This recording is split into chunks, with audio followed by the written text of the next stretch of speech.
Okay, let's unpack this. We are diving into a really high-stakes public showdown happening right now at Manchester United. And this is not just some disagreement over a couple of bad results. This is it's a fundamental power struggle between the man on the touchline and the new hierarchy in the boardroom. That's it, exactly. And for you, the mission today is to get past all the noise and really analyze what our sources are telling us about this severe strain between head coach Ruben Amorim and the club's leadership. We're talking Jason Wilcox, the director of football, and the new people in charge. Right. And what we're learning is that this whole conflict, it really boils down to two key areas: Amorim's very rigid tactical system and the club's, let's say, more cautious approach to spending money on new players. And it's just amazing how fast this went from, some whispers behind the scenes to a full-blown public crisis. For weeks, reporters were noticing a real shift in the atmosphere. Daniel Kuhn, for instance, reported on the mood just before that recent Leeds game. He described the pre-match news conference as having this palpable coldness to it. And that word coldness is so important here, because if you followed Amorim, you know he's usually an absolute master at handling the media, even when things are going bad. Oh, absolutely. He's normally the ultimate media shield. Exactly. You think back to the losses against, say, Grimsby or Brentford earlier in the season, he always found a way to sort of, deflect, crack a joke, and just take the pressure off. Yeah. Well, that guy has vanished. And the sources suggest this isn't just a knee-jerk reaction to one bad result. This thing has been building for at least a few weeks. Right, so it's a fundamental issue. It is. It's a total breakdown of trust that's finally bubbled up to the surface. And, the 1-1 draw at Leeds, on paper, that's not a disaster. It's an intense game. But what he said after the match, that was the real story. It was just astonishing. He didn't just give an interview. He basically delivered a manifesto. He used this really specific, pointed language that was pretty much a public ultimatum to the board. He was crystal clear. The central demand he made right there for everyone to hear was, I'm going to be the manager of this team, not just the coach. And he didn't just stop there. He put a clock on it, an 18-month clock on his own job, basically daring the board to act. Yeah, the quote was incredible. He said, it's going to be like this for 18 months, or when the board decided to change, I will do my job until other guy is coming here to replace me. That kind of public challenge, it just signals a complete breakdown of any kind of internal conversation, doesn't it? It does. It's the nuclear option for a manager, really. And for you listening, it's so important to get the difference here between head coach and manager. Right. A head coach in the modern game, he runs training, he picks the team, he decides the tactics for match day. But a manager, and he's using that word very intentionally, to evoke figures like Sir Alex Ferguson. A manager demands the power to overlook other parts of the club. So we're talking about control over the whole sporting side of things. Precisely. The whole ecosystem. He wants a real say in recruitment, in the academy, in the club's entire philosophy of how to play football. Yeah. Even, down to things like who they play in preseason friendlies. He wants to set the policy, not just run the drills. But the real sting, I think, was when he started pointing fingers. Publicly. Oh, he absolutely did. He said that other departments of the club needed to do their job better, and then he specifically named the scouting department and the sport director. Which is a clear shot at Jason Wilcox. It's a direct shot. He's basically telling the board, look, my coaching is fine. It's your infrastructure that's failing me. But isn't that just, isn't calling out your own scouts in public the ultimate act of self-sabotage? It just feels like it damages the whole club. It's a huge, huge risk. But from his perspective, it sets his narrative. Now, if things go wrong, he can say, see, it wasn't my tactics, it was the players they gave me. And here's where it gets really interesting. Go on. In that same press conference, he started name-dropping other big managers. People like Thomas Tuchel, Antonio Conte, Jose Mourinho. Ah, okay, so he's positioning himself. Yes. He's saying, I am one of them. I'm a high-authority manager you hire to fix big problems, not just to coach a team. The issue is, at Manchester United right now, demanding power and demanding money are two very different things. So let's dig into that. Let's look at the core friction points here. The tactical and financial realities fueling all this. Okay, so the first one is the tactical approach. Amorim is, he's being bullish about his 3-4-3 system. He just will not move off it. His argument being, you hired me knowing this is how I play.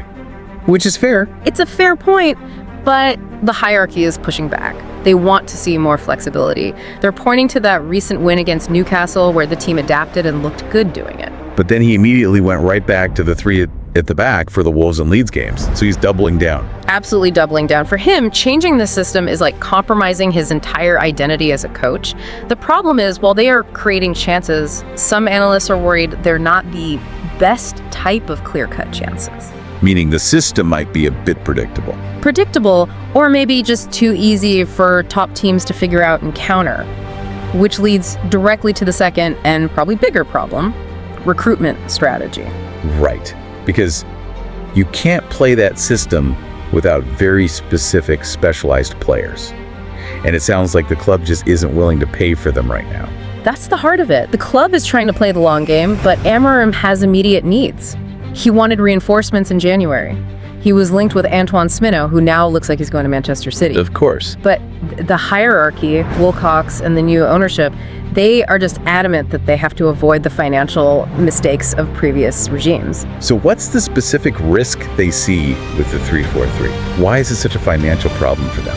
It's just basic risk mitigation. The analysis is pretty clear that something like 90% of elite managers do not use a permanent three-at-the-back system. It's a niche tactic. It requires a certain type of player. It really does. You need these super high stamina wingbacks who can defend and attack. You need a certain profile of center back.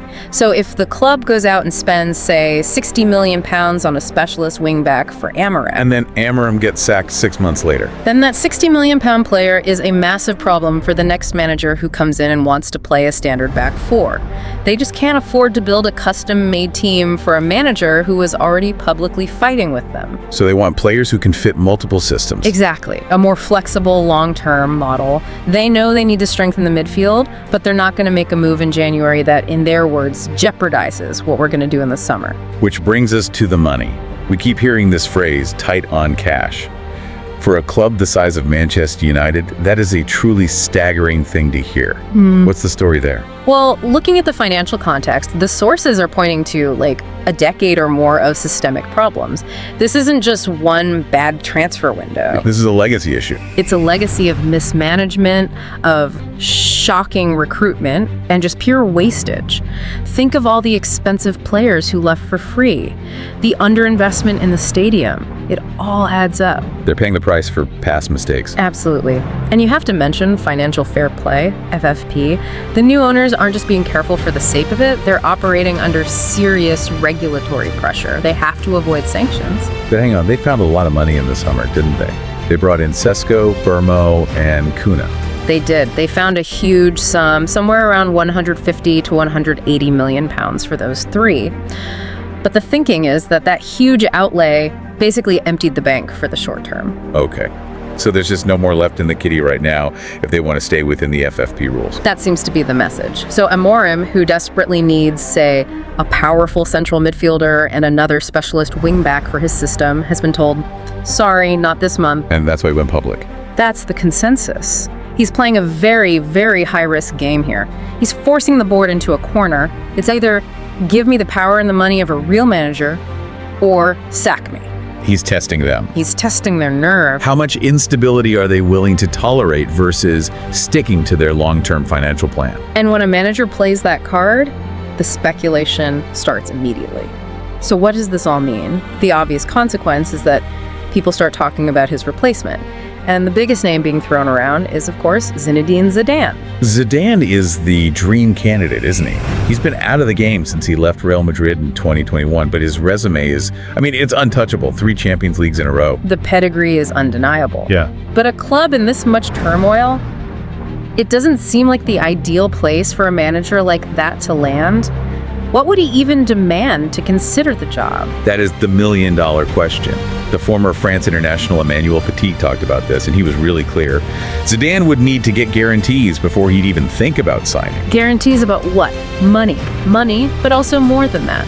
Petit said Zidane is very conscious and very careful because the environment at United has not been good for years. It's not just the boardroom chaos, then. No, it's everything. It's the instability on the manager's bench, the constant turnover, and crucially, he has concerns about the level of the players.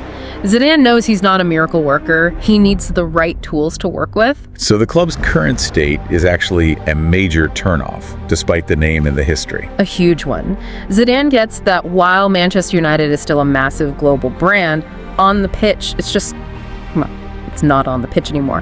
That gap between the brand and the reality is enormous, and a manager of his caliber will demand the stability and the budget to fix it immediately. Which might be something the current board just can't promise him.